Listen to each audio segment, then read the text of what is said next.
Hello dear learners, welcome to I short short. मेरा नाम है मयूरी भागवानी और आज बात करेंगे बहुत बड़े बड़े मुद्दों की। जैसे कि एक मुद्दा है हमारा, is Russia Ukraine war turning into world war 3। तो क्या रशिया यूक्रेन वॉर जो एक साल से ऊपर हो गया, इस रशिया यूक्रेन वॉर को, क्या ये वर्ल्ड वॉर 3 की तरफ जा रहा है? ऐसा क्यों? क्योंकि लेपर्ड 2 टैंक्स देने के लिए मान गया है जर्मनी। मतलब कि पहले क्या था कि यूएस ने बहुत प्रेशर बनाया जर्मनी के ऊपर कि जर्मनी तुम जो हो ना, तुम्हारे जो एडवांस्ड लेपर्ड 2 टैंक्स हैं वो यूक्रेन को दो, सो दैट यूक्रेन रशिया को हरा सके। रशिया ने भी फुल ऑन धमकी दे दी जर्मनी और यूएसए को कि अगर लेपर्ड 2 टैंक आपने यूक्रेन को दिए तो हम यूक्रेन को छोड़ेंगे नहीं। और ये सारी गर्मा गर्मी के बीच में अभी जर्मनी ने अंडर प्रेशर और अपनी पॉलिसीज को चेंज करते हुए ये डिसाइड किया है कि वो यूक्रेन को ये लेपर्ड 2 टैंक देने वाले हैं। तो अभी तक जो वॉर रशिया और यूक्रेन के बीच में था, उसमें यूरोप, यूएसए जैसी कंट्रीज भी कूद चुकी हैं। तो क्या ये वर्ल्ड वॉर 3 हो सकता है? इसके बारे में बात करेंगे। और आज के इस द हिंदू न्यूज़पेपर एनालिसिस में जितने भी इंपॉर्टेंट करंट अफेयर्स हैं आज न्यूज में, उन सभी को एनालाइज करेंगे आज के इस द हिंदू न्यूज़पेपर एनालिसिस में। तो शुरुआत करते हैं आज के सेशन की। 9 फरवरी की डेट है आज, और 9 फरवरी के सारे करंट अफेयर्स देखेंगे। लेकिन उससे पहले 9 फरवरी के साथ आपके लिए सिर्फ 107 दिन बचे हैं यूपीएससी प्रीलिम्स 2023 में। तो those who are going to attempt this year's UPSC prelims, this is a big alert for all of you। बढ़ते हैं आगे। आज का पहला आर्टिकल जो है इंटरनेशनल रिलेशंस के बारे में है। जो थंबनेल था उसी के बारे में है कि क्या Russia Ukraine war world war 3 में कन्वर्ट हो रहा है। तो देखो भाई, ऐसा क्यों हो रहा है? ऐसा इसीलिए हो रहा है क्योंकि बात हो रही है लेपर्ड 2 टैंक्स की। क्या हुआ है भाई, देखो समझो। रशिया यूक्रेन वॉर शुरू हुए हुए एक साल से ऊपर हो गया है। लगा था कि 20-25 दिनों में खत्म हो जाएगा क्योंकि रशिया इतनी स्ट्रांग पार्टी है, लेकिन खत्म नहीं हुआ, एक साल से ऊपर हो गया। यूक्रेन ने भी पूरा फुल लॉन धमाके किए हैं रशिया के ऊपर, तभी ये एक साल से ऊपर चल पाया है। ठीक है। अब देखो यहाँ पे क्या हुआ कि ये शुरू होने के, इस वॉर के शुरू होने के पीछे के कारण थे कोल्ड वॉर एरा से जुड़े हुए। कोल्ड वॉर एरा जब यूएस और यूएसएसआर के बीच की यहाँ पे कॉन्फ्लिक्ट चल रहा था, उस टाइम से आइडियोलॉजीज के बीच का कॉन्फ्लिक्ट था। कोल्ड वॉर 2 जब ये कोल्ड वॉर खत्म हो गया, जब यूएसएसआर डिसइंटीग्रेट हो गया, रशिया बन गया, तब भी ये चीज कॉन्फ्लिक्ट जो है खत्म नहीं हुआ था। क्यों? क्योंकि पूरा यूरोप जो था वो बटा हुआ था। आधा यूरोपियन कंट्रीज जो यूएस की साइड थी, आधी यूरोपियन कंट्रीज रशिया की साइड थी। देखा यह जा रहा था कि कुछ यूरोपियन कंट्रीज जो पहले रशिया की साइड थी वो ड्रिफ्ट होकर यूएस की साइड जा रही है, और यही मेजर कारण है रशिया यूक्रेन वॉर का। लेकिन अभी क्या हुआ? अभी ये हुआ कि यूक्रेन बहुत थक गया है इस वॉर से। यूक्रेन के सोल्जर्स बहुत थक गए हैं और इनको चाहिए मेजर वेपन्स, मेन वेपन्स, जिससे एक बार में रशिया की जो ये सारी मगजमारी खत्म हो जाए। तो बेसिकली यूक्रेन ने डिमांड करा जर्मनी से कि जर्मनी, आपका जो टैंक है ना, लेपर्ड 2 टैंक, जो सबसे एडवांस्ड टैंक माना जाता है वर्ल्ड में, वो टैंक आप हमको प्रोवाइड करो।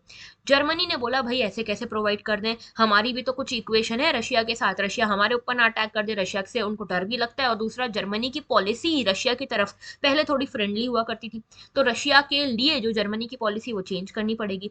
तो जर्मनी पहले आनाकानी कर रहा था, हिचकिचा रहा था, लेकिन पीछे से प्रेशर पड़ा यूएसए का। यूएसए ने बोला ऐसा मत करो। यूएसए ने बोला जर्मनी तुम यूक्रेन की मदद करो, तुमको करना पड़ेगी। तो यूएसए के प्रेशर के कारण जर्मनी ने अपनी पॉलिसीज चेंज करी, और जर्मनी ने अब हामी भर दिए कि ठीक है भाई, लेपर्ड 2 टैंक हम आपको देंगे, यूक्रेन को देंगे। ओके। तो बेसिकली ये लेपर्ड 2 टैंक के बारे में पहले जान लो। लेपर्ड 2 टैंक जो है ये जर्मन मेड बैटल टैंक है, और इसको German weapon manufacturer Krauss Maffei Wegmann ने बनाया है। लेपर्ड जो है ये पहली बार प्रोड्यूस किया गया था 1990s के दौरान, जब कोल्ड वॉर के टाइम पे वेस्ट जर्मनी को खतरा था कि कहीं यूएसएसआर जो है वो वेस्ट जर्मनी के ऊपर अटैक ना कर दे। तो इसीलिए पहले से प्रिकॉशन के तौर पे लेपर्ड टैंक बनाया गया था by West Germany. Leopard 2 tank जो है ये वर्ल्ड का लीडिंग बैटल टैंक है, और इसको जर्मनी की आर्मी काफी लंबे टाइम से यूज करती आ रही है। कई सारे और भी यूरोपियन नेशंस की आर्मीज इसको यूज कर रही है। साथ में कई सारे कॉन्फ्लिक्ट रिडन एरियाज हैं, अफगानिस्तान, कोसोवा, सीरिया, इधर भी इनको यूज किया गया है। कनाडा, इंडोनेशिया जैसी आर्मीज के पास भी ये लेपर्ड 2 टैंक है। अच्छा, जब हम ये टैंक्स की बात करें ना, आपको ये चीज भी थोड़ा सा सोचनी चाहिए, एक डायमेंशन अपने दिमाग में ये भी खुला रखना कि भाई यूक्रेन जो है, यूक्रेन और रशिया अभी दोनों के टाइम पास दोनों के पास जो वेपन है वो यूएसएसआर एरा के, सोवियत यूनियन एरा के हैं। और रशिया के जो वेपन है वो दिख रहा है इस वॉर में कि कोई कारगर साबित नहीं हो रहे, क्योंकि जो सामने वाली पार्टी यूक्रेन के पास जो वेपन आ रहे हैं यूएसए से, जर्मनी से, यूके से, वो वेपन्स के सामने रशिया के वेपन्स टिक नहीं पा रहे। और सोचने वाली बात यह है कि इंडिया जो है, इंडिया अपने जितने भी डिफेंस इक्विपमेंट्स मेजरली लेता है, इंपोर्ट करता है, वो रशिया के होते हैं। तो क्या हमें अपने इस डिफेंस इक्विपमेंट्स के प्रोक्योरमेंट के बारे में सोचने की जरूरत है? ये क्वेश्चन आपको दे रही हूँ, आप इसके बारे में मुझे कमेंट सेक्शन में कमेंट करके जरूर बताना कि क्या इंडिया को भी अपना जो डिफेंस इक्विपमेंट्स का प्रोक्योरमेंट है वो चेंज करने की जरूरत है? क्या हमें रशिया से ना लेकर किसी और कंट्री से लेने चाहिए अपने डिफेंस इक्विपमेंट? सोच के जरूर बताना। तो लेपर्ड 2 के बारे में हमने बात करी है ना, इसकी 72 किलोमीटर पर आवर की स्पीड है, रेंज 500 किलोमीटर है, वेट 62 टन है, क्रू 2 इस पे आ सकते हैं। ओके, तो काफी अच्छा टैंक है, काफी मेजर और काफी एडवांस टैंक है। बात करते हैं जर्मनी की कि भाई जर्मनी को क्या तकलीफ है। जर्मनी पहले नहीं मान रहा था कि हम यूक्रेन को नहीं देंगे लेपर्ड 2 टैंक, लेकिन यूएसए के बार बार प्रेशराइज करने के बाद और यूक्रेन के समझाने के बाद जर्मनी आखिर मान गया है। तो जर्मनी बेसिकली मान क्यों नहीं रहा था? क्योंकि जर्मनी ने कहा भाई हमारी इक्वेशन रशिया के साथ अलग है, हमारी पॉलिसी अलग है। तो इन्होंने बोला क्या क्या पॉलिसी है तुम्हारी? तो जर्मनी ने समझाया कि 20th सेंचुरी के टाइम पे हमारी पॉलिसी अलग हुआ करती थी। हुआ क्या? हुआ कुछ यूं कि जर्मनी की जो रिलेशनशिप है रशिया के साथ हमेशा से ही थोड़ी क्रिटिकल रही है, क्योंकि यूरोप की सिक्योरिटी और प्रोस्पेरिटी की बात रही है। लेकिन जब बोल्शेविक रिवॉल्यूशन खत्म हुआ, जर्मनी जब हार गया वर्ल्ड वॉर 2 में, उस टाइम पे जर्मनी ने यूएसएसआर के साथ मिलकर एक ट्रीटी साइन करी। ये ट्रीटी साइन थी जो जिसका नाम था ट्रीटी ऑफ रपेलो। इसके थ्रू डिप्लोमेटिक रिलेशन स्टैब्लिश करे जर्मनी ने यूएसएसआर के साथ। 1939 आते आते यहाँ पे थोड़े बहुत वॉर के बादल मंडरा रहे थे, ठीक है, ऐसा लग रहा था कि कहीं वर्ल्ड वॉर ना हो जाए। ऐसे टाइम पे उसको प्रिवेंट करने के लिए जर्मनी ने सोवियत यूनियन के साथ, यूरोप के साथ आपस में एक ट्रीटी साइन करी, ट्रीटी ऑफ नॉन अग्रेशन। लेकिन ये ट्रीटी उतनी ही तेजी से कोलैप्स हो गई क्योंकि 1941 में जर्मनी के हिटलर साहब ने इन्वेड कर दिया सोवियत यूनियन के ऊपर। ओके, और यहाँ पे सेकेंड वर्ल्ड वॉर के टाइम पे आप देखते हो जर्मनी जो था वो डिवाइड हो गया, दो तरह से डिवाइड हो गया। ये मान लो ये पूरा जर्मनी है, तो एक हो गया ईस्टर्न जर्मनी और एक हो गया वेस्टर्न जर्मनी। जो वेस्टर्न जर्मनी है वो अलग हो गया और ये यूएस की साइड चला गया, अलग हो गया मतलब आइडियोलॉजी में अलग हो गया, और ईस्टर्न जर्मनी चला गया रशिया की तरफ, यानी कि उस टाइम के यूएसएसआर की तरफ। ओके, धीरे धीरे 1971 में यहाँ पे एक पॉलिसी आई जिसका नाम था ऑस्ट पॉलिटिक। ओके, जहां पे ये कहा गया कि वेस्टर्न जर्मन चांसलर जो है उन्होंने बोला कि हम इकोनॉमिक इंटरैक्शन शुरू करेंगे दोनों साइड्स के बीच में। यानी कि पहले जो वेस्टर्न जर्मनी पूरी तरह से यूएस की साइड शिफ्ट हो रहा था, उन्होंने बोला देखो भाई रशिया दुश्मनी खत्म करते हैं, यूएसएसआर दुश्मनी खत्म करते हैं, एक काम करते हैं, हम ये तो नहीं बोल सकते कि आपस में बिल्कुल फ्रेंड्स बन जाते हैं, दोस्त बन जाते हैं, ठीक है, जिगरी यार बन जाते हैं, ये तो नहीं, लेकिन इकोनॉमिक ट्रांजैक्शन तो शुरू कर सकते हैं, वहां से हमारे पास रास्ता मिल जाएगा कि पॉलिटिकल ट्रांजैक्शन भी हो सकेंगे। तो जर्मनी ने बोला कि ठीक है चलो एक काम करते हैं, इकोनॉमिक ट्रांजैक्शन शुरू करते हैं, फिर उसके बाद पॉलिटिकल ट्रांजैक्शन भी करेंगे। तो जर्मनी ने एक एग्रीमेंट साइन किया रशिया के साथ उस टाइम से, और जर्मनी ने बोला रशिया तुम हमको नेचुरल गैस प्रोवाइड करो, अपन नेचुरल गैस का ट्रेड करते हैं। ओके, तो यहाँ पे एक वाइडली शेयर्ड बिलीफ ये था कि इकोनॉमिक इंटरडिपेंडेंस आएगी ना तो वैसे वैसे पॉलिटिकल टाइज भी अच्छे होने लगेंगे। लेकिन कोल्ड वॉर पीरियड के बाद क्या हुआ? कोल्ड वॉर पीरियड के बाद एक यूनिफाइड जर्मनी बना, और यूनिफाइड जर्मनी ने अपने जो एफर्ट्स थे रशिया के साथ रिश्ते सुधारने में उसको डबल कर दिया। उन्होंने एनर्जी ट्रेड करना स्टार्ट किया, नॉर्थ स्ट्रीम 1 पाइपलाइन बनी। नॉर्थ स्ट्रीम 1 पाइपलाइन के बाद रशिया और जर्मनी के बीच में बहुत जोरों शोरों से ट्रेड होने लगा एनर्जी के टर्म्स में, इक्वेशंस बदलने लगी, एनर्जी रिलेशनशिप के साथ साथ पॉलिटिकल रिलेशनशिप भी बनने लगी। लेकिन बीच में क्या हुआ, रशिया ने यूक्रेन के ऊपर क्रीमिया को एनेक्स कर लिया, जॉर्जिया पे अटैक कर लिया, लेकिन जर्मनी ने अपने आंख कान बंद कर लिया और जर्मनी ने बोला देखो भाई हमको तो अपने रशिया के साथ रिलेशनशिप नहीं बिगाड़ने। इनफैक्ट जब रशिया यूक्रेन वॉर हुआ, अभी ये 2022 वाला जो रशिया यूक्रेन वॉर हुआ, उस टाइम पे भी रशिया ने इतनी सारी चीजें कर दी यूक्रेन के ऊपर, यूक्रेन को इतना अटैक कर दिया, तो वो भी जर्मनी जो था वो क्लियरली रशिया के अगेंस्ट कुछ नहीं बोल रहा था, रशिया के अगेंस्ट कोई स्टेप नहीं ले रहा था क्लियरली। वो तो यूएसए का प्रेशर आया पीछे से तो इनको स्टेप लेना पड़ा, ठीक है। तो क्या हुआ कि जब यहाँ पे जर्मनी ने जब जर्मनी ने देखा रशिया यूक्रेन वॉर चल रहा है 2022 वाला, तो उस टाइम पे जर्मनी ने बोला कि भाई हमको फंडामेंटल शिफ्ट अप करना पड़ेगा अपनी पॉलिसी में। पहले जर्मनी मानता था कि भाई रशिया को समझाएंगे बुझाएंगे तो समझ जाएगा, रशिया को बोलेंगे डायलॉग और डिप्लोमेसी से सॉल्व कर लो चीजें तो कर लेगा। लेकिन बाद में जर्मनी को समझ में आया कि रशिया तो नहीं मानने वाला है। तो जर्मनी ने बोला कि अब तो हमको कुछ ना कुछ करना पड़ेगा। जर्मनी ने उस टाइम पे नॉर्थ स्ट्रीम 2 पाइपलाइन जो बन के पूरी तरह से तैयार हो चुकी थी उसको भी स्टॉल कर दिया कि नहीं रशिया तुम रहने दो, तुम सुनते तो हो नहीं, डिप्लोमेटिक तरीके से सॉल्व कर सकते हो, करना तो है नहीं, तुमको लड़ाई करनी है, हमारी इज्जत कम करनी है हर जगह, तो फिर हमको भी नॉर्थ स्ट्रीम 2 पाइपलाइन नहीं चाहिए। तो नॉर्थ स्ट्रीम 2 पाइपलाइन बंद कर दी गई। इनफैक्ट अब लेपर्ड 2 भी देने वाला है जर्मनी, किसको, यूक्रेन को। तो ये सारी बातचीत हो रही है। तो जर्मनी अभी जो है ये यहाँ पे अपने दूसरे यूरोपियन कैपिटल्स के साथ काम कर रहा है कि किस तरह से यूक्रेन को और एड और मदद और आर्म्स दिए जा सकते हैं। तो जर्मनी का जो ये ग्रेजुअल शिफ्ट हुआ है पॉलिसी का, ये देखना होगा कि रशिया कैसे बर्दाश्त करता है, रशिया क्या इसके ऊपर रिस्पॉन्ड करता है। ओके, तो overall this is basically the reality of European security landscape. Okay, तो ये था पूरा आर्टिकल हमारा। नेक्स्ट बढ़ते हैं नेक्स्ट आर्टिकल की तरफ। हिलारी क्लिंटन जी जो है एलोरा केव्स और कृष्णेश्वर टेम्पल पे पधारी हैं। प्राइवेट विजिट थी इनकी, ठीक है। यूएस की फॉर्मर सेक्रेटरी रही हैं ये। Okay, US secretary of state रही हैं फॉर्मर हिलारी क्लिंटन, ठीक है। प्रेसिडेंट रेस में भी रही हैं। ओके, ट्रंप के सामने प्रेसिडेंट रेस में भी रही हैं ये। तो बेसिकली ये क्या मुद्दा है, देखो क्लिंटन जी जो है वो आई हैं इंडिया में, 2 दिन की प्राइवेट विजिट इन्होंने करी, गुजरात और महाराष्ट्र पे आई हैं। तो ये एलोरा केव्स इन्होंने विजिट किया जो कि यूनेस्को वर्ल्ड हेरिटेज साइट है। साथ में one of the Jyotirlinga Krishneshwar temple इन्होंने विजिट किया जो एलोरा के ही पास में है। तो ये दोनों जो प्लेसेस हैं आर्ट एंड कल्चर की पर्सपेक्टिव से हमारे लिए हो जाते हैं बहुत जरूरी। तो देखिए भाई ऐसा है, एलोरा केव्स के बारे में जान लेते हैं पहले। एलोरा केव्स जो है इनकी लोकेशन कहाँ है, महाराष्ट्र के औरंगाबाद के आसपास पड़ते हैं ये। सह्याद्री रेंज, ठीक है, सह्याद्री रेंज है महाराष्ट्र में, वहां पे एलोरा केव्स आपको देखने को मिलती है, अजंता केव्स के पास में ये। कितनी केव्स हैं, 34 केव्स हैं। कौन से रिलीजन को डेडिकेटेड है, तो देखो ब्राह्मणिज्म, ब्राह्मणिकल यानी कि हिंदुइज्म को डेडिकेटेड है, बुद्धिज्म को और जैनिज्म को। तो तीनों रिलीजन को डेडिकेटेड केव्स यहाँ पे मिलती है, चाहे वो हिंदुइज्म हो, बुद्धिज्म हो या जैनिज्म हो। इसके अलावा ये कब डेवलप हुई, तो देखो इनका डेवलपमेंट शुरू होता है 5th सेंचुरी एडी से और चलता है 11th सेंचुरी एडी तक, ठीक है।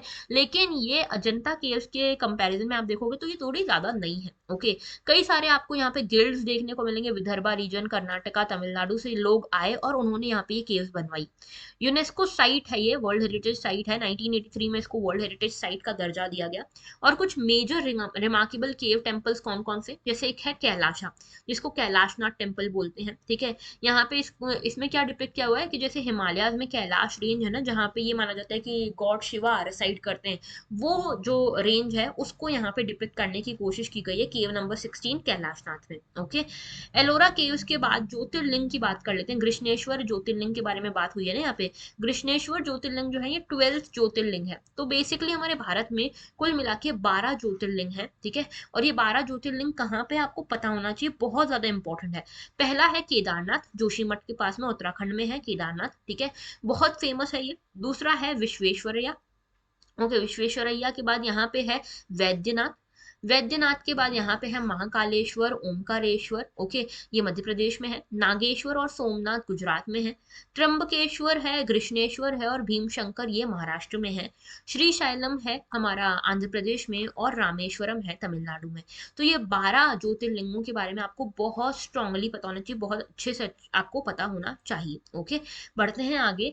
कृष्णेश्वर ज्योतिर्लिंग के बारे में देखो, इस तरह का ये मंदिर दिखता है। कृष्णेश्वर ज्योतिर्लिंग जो है ये औरंगाबाद महाराष्ट्र में बना हुआ है। महाराष्ट्र में कितने ज्योतिर्लिंग है, मैंने बताया 3 ज्योतिर्लिंग है, त्र्यंबकेश्वर है, कृष्णेश्वर है और भीमशंकर है। ओके, तो महाराष्ट्र में 3 जो ज्योतिर्लिंग है उसमें से जो कृष्णेश्वर ज्योतिर्लिंग है ये क्वीन अहिल्याबाई होलकर जो कि इंदौर से बिलोंग करती है उन्होंने बनवाया था। कुशनेश्वर, इसको गुश्मेश्वर भी कहा जाता है, कृष्णेश्वर को, ठीक है। और आर्कियोलॉजिकल एंटिक ये बताता है कि 11th-12th सेंचुरी में बनाया गया था। ये टेम्पल जो है पुराणों के नाम पे रखा गया, पुराणों में भी इसका मेंशन मिलता है, जैसे शिव पुराण हो गया और पद्म पुराण हो गया, उसमें इसका मेंशन मिलता है। ये रेड सैंडस्टोन से बना हुआ है, रेड स्टोन से बना हुआ है और नागरा टाइप ऑफ स्ट्रक्चर है इसका, नागरा स्टाइल शिखर बना हुआ है इसका। ओके, इसमें एक स्टेचू है नंदी जी का, वो भी काफी सुंदर सा बना हुआ है, और UNESCO world heritage site Ellora के बहुत पास में पड़ता है ये, ठीक है, 7-10 मिनट की ड्राइव के उस पे आपको ये मिल जाएगा ये टेम्पल। ओके, बढ़ते हैं नेक्स्ट इशू की तरफ, जो कि है डिसइन्वेस्टमेंट से रिलेटेड, इकोनॉमी से रिलेटेड ये इशू है, status and proceeds of disinvestment. तो हमारी गवर्नमेंट का क्या एम है डिसइन्वेस्टमेंट को लेकर, क्या टारगेट्स हमारी गवर्नमेंट ने सेट किए हैं अपने सामने, क्या आगे का हमारा चैलेंज रहेगा, क्या हमारे सामने क्या इश्यूज रहेंगे, उसको देखते हैं। तो डिसइन्वेस्टमेंट सबसे पहले समझो कि क्या होता है। डिसइन्वेस्टमेंट, देखो समझना, बहुत आसान शब्दों में समझाती हूँ। एक होता है इन्वेस्टमेंट, है ना, इन्वेस्टमेंट का ही अपोजिट है डिसइन्वेस्टमेंट। इन्वेस्टमेंट मतलब आपके पास पैसा है, आपने किसी पर्टिकुलर प्रॉपर्टी में, XYZ प्रॉपर्टी में आपने वो पैसा लगाया, उसके शेयर्स आपको मिल गए, तो अब आप इसको लेकर जो भी डिसीजन मेकिंग है, आप भी इसको लेकर डिसीजन मेकिंग कर सकते हो। ओके, ये होता है इन्वेस्टमेंट। डिसइन्वेस्टमेंट मतलब आपने जो पैसा लगाया था उसको आपने वापस निकाल लिया और अपने राइट्स दे दिए वापस। ओके, ये होता है डिसइन्वेस्टमेंट। तो डिसइन्वेस्टमेंट का मतलब ये है कि मान लो ये है गवर्नमेंट हमारी, ये गवर्नमेंट की, मान लो ये एक है PSU, ठीक है, और ये है प्राइवेट सेक्टर, ठीक है। पहले ये PSU जो था 100% गवर्नमेंट ओन्ड था, लेकिन गवर्नमेंट ने बोला देखो भाई ऐसा है, हम यहाँ पे अपना थोड़ा सा पैसा बचाना चाहते हैं, हमको थोड़े पैसे की जरूरत है, तो हम क्या चाहते हैं, इस PSU का सब कुछ हमको पूरा परसेंटेज नहीं चाहिए, पूरा डिसीजन मेकिंग या ऑपरेशनल कंट्रोल हमको नहीं चाहिए, हम इसमें से कुछ पोर्शन प्राइवेट सेक्टर को बेच रहे हैं। तो गवर्नमेंट ने बोला PSU का 50% या मान लो PSU का 40% जो है हम ये बेच रहे हैं प्राइवेट सेक्टर एंटरप्राइजेस को। तो 40% अगर बेच दिया तो गवर्नमेंट के पास बचा कितना, 60%। तो ये बेसिकली इससे आप ये कह सकते हो गवर्नमेंट ने 40% PSU का डिसइन्वेस्टमेंट कर दिया है। ओके, अब इसमें भी 3 तरह के डिसइन्वेस्टमेंट है। पहला है माइनॉरिटी डिसइन्वेस्टमेंट, दूसरा है मेजॉरिटी डिसइन्वेस्टमेंट, और तीसरा है प्राइवेटाइजेशन। ओके, ये 3 तरह के डिसइन्वेस्टमेंट होते हैं।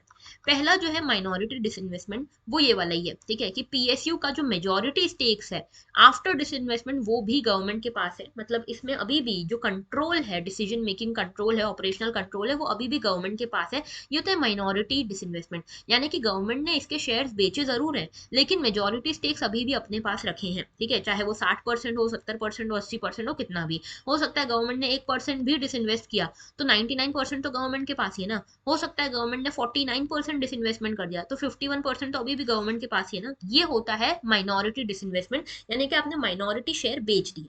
मेजॉरिटी डिसइन्वेस्टमेंट क्या होगा, उल्टा, कि गवर्नमेंट ने शेयर्स बेचे लेकिन उसके पास सिर्फ माइनॉरिटी कंट्रोल रह गया है अब, मतलब मान लो गवर्नमेंट ने 51% शेयर्स बेच दिए PSU के प्राइवेट सेक्टर को, तो मेजॉरिटी स्टेक्स बेच दिए, तो ये हो गया मेजॉरिटी डिसइन्वेस्टमेंट। ऐसे में गवर्नमेंट के पास बचा क्या, माइनॉरिटी स्टेक, तो इसीलिए गवर्नमेंट के पास ज्यादा कंट्रोल रहेगा नहीं, हालांकि कंट्रोल रहेगा लेकिन ज्यादा कंट्रोल नहीं रहेगा, ज्यादा कंट्रोल प्राइवेट सेक्टर के पास रहेगा। हो सकता है गवर्नमेंट बोले कि भैया हम PSU का 70% बेच रहे हैं, तो मेजोरिटी स्टेक बेच रहे हैं, अब इनके पास कितना बचा, सिर्फ 30%, तो ये हो गया मेजोरिटी डिसइन्वेस्टमेंट। ओके, प्राइवेटाइजेशन क्या होता है कि गवर्नमेंट ने बोला पूरा का पूरा PSU उठा के 100% हम गवर्नमेंट का जो 100% है वो बेच रहे हैं प्राइवेट सेक्टर को, पूरा का पूरा PSU उठा के बेच दिया। ओके, तो ये होता है प्राइवेटाइजेशन, जिसमें गवर्नमेंट के पास अब कोई कंट्रोल नहीं रहा। ये 3 तरह के डिसइन्वेस्टमेंट होते हैं, आपको याद रखने हैं। तो जो यूनियन बजट आया 2023-24 का, इसमें बोला गया कि डिसइन्वेस्टमेंट टारगेट हमारा रहेगा 51,000 crore rupees for this year. Okay, ये पिछले बजट से कम है। ओके, इनफैक्ट सारे जितने भी 7 साल में टारगेट्स रहे हैं उसमें सबसे कम वाला ये टारगेट रहा है डिसइन्वेस्टमेंट का। डिसइन्वेस्टमेंट के तरीके मैंने आपको बताया, डिसइन्वेस्टमेंट को डाइवेस्टमेंट भी कहते हैं। ओके, 3 तरीके होते हैं जहां पे गवर्नमेंट जो है अपने शेयर्स, अपने असेट्स या अपनी सब्सिडरी को बेचती है टू द पब्लिक सेक्टर, ठीक है, चाहे कितने भी परसेंट में बेचे, तो सेंट्रल या स्टेट पब्लिक सेक्टर एंटरप्राइज को बेचा जाता है। माइनॉरिटी डिसइन्वेस्टमेंट हो सकता है, मेजॉरिटी हो सकता है, प्राइवेटाइजेशन हो सकता है, सब बता दिया मैंने आपको। इसके अलावा कौन सी मिनिस्ट्री है जो इसके लिए रिस्पॉन्सिबल होती है, फाइनेंस मिनिस्ट्री है। फाइनेंस मिनिस्ट्री में अलग से एक डिपार्टमेंट है जिसको दीपम कहा जाता है प्यार से, फुल फॉर्म है इसका department of investment and public asset management. ये जो गवर्नमेंट डिसइन्वेस्टमेंट करती है ना, उसका क्यों क्यों करती है बेसिकली, तो पहला कारण होता है कि गवर्नमेंट को चाहिए पैसा, तो रेवेन्यू अगर शॉर्टफॉल हो रहा होता है तो उस केस में गवर्नमेंट ये डिसइन्वेस्टमेंट करती है। दूसरा कारण होता है फिस्कल डेफिसिट को भरना, फिस्कल डेफिसिट को कम करना, ये भी एक कारण हो सकता है। तीसरा, गवर्नमेंट को हो सकता है कि सोशल सेक्टर में इन्वेस्ट करने के लिए पैसा चाहिए, इसीलिए गवर्नमेंट जो है अपने PSUs को कम बेच रही है या इसके शेयर्स बेच रही है। इसके अलावा ये भी हो सकता है कि गवर्नमेंट को लगता है कि हमें हमें जो है ये प्राइवेट असेट्स या जो प्राइवेट प्रॉफिट मेकिंग बिजनेसेस है उनकी जरूरत अभी नहीं है, प्रॉफिट मेकिंग हमारा काम नहीं है, वो भी एक कारण हो सकता है।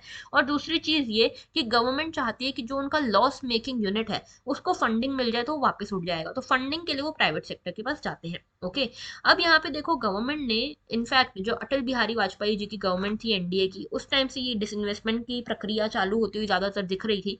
और जब ये मोदी जी वाली गवर्नमेंट आई तो उस टाइम पे भी उन्होंने क्लियर कर रहा था कि भाई गवर्नमेंट का बिजनेस बिजनेस करना नहीं होता। तो लग यही रहा था कि जितने भी बिजनेस रिलेटेड पीएसयूज है उनको बेच देगी गवर्नमेंट, और हो भी रहा है। तो क्या डिसइन्वेस्टमेंट किस तरह का काम किया, तो देखो यहाँ पे सेंट्रल गवर्नमेंट्स ने अलग अलग सेंट्रल गवर्नमेंट्स डिसइन्वेस्टमेंट के टारगेट्स लेकर आई हैं, लेकिन बहुत कम बार ये टारगेट्स पूरे हुए हैं। अब इसमें बहुत डिटेल में दिया गया है कि कौन से टारगेट पूरे हुए कौन से नहीं हुए, ये हमारे लिए जरूरी नहीं है। यहाँ पे जरूरी ये है कि कौन सी पीएसयूज हैं जो आगे भी डिसइन्वेस्टमेंट देख सकती हैं। तो सेंटर ने बोला है कि अभी नई कंपनीज का तो डिसइन्वेस्टमेंट हम नहीं करने वाले, हाँ लेकिन जो ऑलरेडी अनाउंस्ड है उनका हम डिसइन्वेस्टमेंट जरूर करेंगे। जैसे कि हमने पहले ही प्लान्ड प्राइवेटाइजेशन या प्लान डिसइन्वेस्टमेंट की बात की हुई है, जैसे पेट्रोलियम कॉर्पोरेशन लिमिटेड की, कॉनकॉर की, इन सब का डिसइन्वेस्टमेंट होने वाला है, ठीक है। और इसी में एक नई डिसइन्वेस्टमेंट पॉलिसी भी लेकर आई 2021 में गवर्नमेंट, जिसमें ये कहा गया कि to maintain bare minimum presence in strategic sectors. तो चाहे कितना भी आपको डिसइन्वेस्टमेंट करना है, गवर्नमेंट चाहे कितना भी डिसइन्वेस्टमेंट करे, लेकिन जो स्ट्रेटेजिक सेक्टर्स हैं वहां पे इनकी मिनिमम प्रेजेंस तो होनी ही चाहिए। जैसे कि कौन से स्ट्रेटेजिक सेक्टर्स हैं, एटॉमिक एनर्जी हो गया, डिफेंस हो गया, यहाँ पे कम से कम बेयर मिनिमम स्ट्रेटेजिक हमारी डेप्थ होनी चाहिए इन स्ट्रेटेजिक सेक्टर्स में। और जो नॉन स्ट्रेटेजिक सेक्टर्स हैं वहां से हम पूरी तरह से गवर्नमेंट जो है पूरी तरह से एग्जिट कर सकती है, ठीक है। तो यूनियन बजट ने 51,000 करोड़ रुपीस का डिसइन्वेस्टमेंट टारगेट रखा है, ये याद रखना, फिगर आप लोगों को याद रखना है। ओके, तो बेसिकली आप देख सकते हो कि बजट एस्टिमेट्स कैसे कैसे रहे हैं। ओके, और डिसइन्वेस्टमेंट प्रोसीड्स कैसी कैसी रही हैं। इस बार जो सबसे ज्यादा डिसइन्वेस्टमेंट लास्ट ईयर में हुआ वो एलआईसी का हुआ थ्रू आईपीओ। ओके,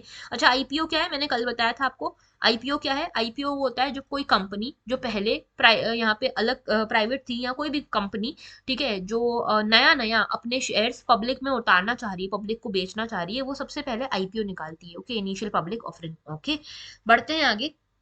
देखो भाई डिसइन्वेस्टमेंट क्यों करें, ठीक है, उसके कुछ फायदे होते हैं। पहली चीज तो असेंशियल सर्विसेज का डीपॉलिटिसाइजेशन हो जाता है। ओके, दूसरी चीज गवर्नमेंट का फाइनेंशियल बर्डन कम होता है, ठीक है। तीसरी चीज पब्लिक फाइनेंसेस इंप्रूव होते हैं क्योंकि गवर्नमेंट के पास पैसा आया तो गवर्नमेंट उसको और अच्छी जगह लगा सकती है।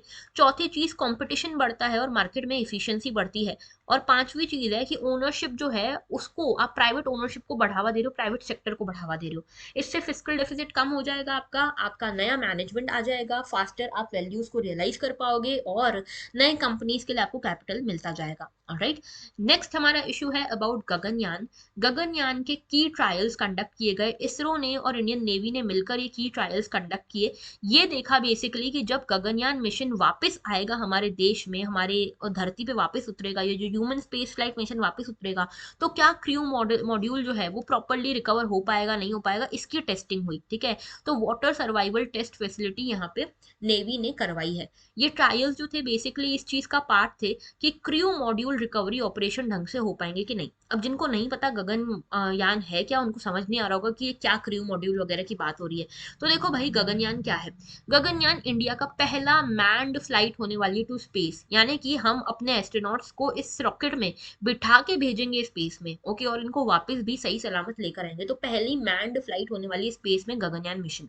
ये जो प्रोजेक्ट है प्रधानमंत्री मोदी जी ने 2018 में इसको अप्रूव किया और ये बोला कि तीन एस्ट्रोनॉट्स को, तीन क्रू मेंबर्स को हम स्पेस में भेजेंगे कम से कम 7 डेज के लिए बाय 2022। ओके, ये जो डेट है ये आगे बढ़ा दी गई हालांकि क्योंकि कोविड वगैरह आ गया था। तो इसरो ये होप कर रहा है कि जीएसएलवी मार्क 3 जो हमारे इंडिया का सबसे पावरफुल रॉकेट है जीएसएलवी मार्क 3, उसको हम भेजेंगे इस गगनयान मिशन में। ओके, और ये जो है one of the cheapest manned space flight होने वाली है वर्ल्ड की, जहां पे हमने इसके लिए 10,000 करोड़ रुपीस का ये जो बजट एलोकेशन रखा है। जो एस्ट्रोनॉट्स इसमें बैठ के जाएंगे 7 दिन के स्पेस टूर पे, उनको व्योम नॉट्स कहा जा रहा है, व्योम मित्र नहीं व्योम नॉट्स कहा जाता है। एस्ट्रोनॉट वैसे ही व्योम नॉट कहा जा रहा है। ओके, और ये जो स्पेस एजेंसी इसरो है वो होप कर रही है कि जैसे ही अप्रूवल मिलता है उसके 40 महीने में इसको लॉन्च कर दिया जाए। ओके, और इंडिया ऐसा करने वाली 4th कंट्री होने वाली है after Russia, US and China.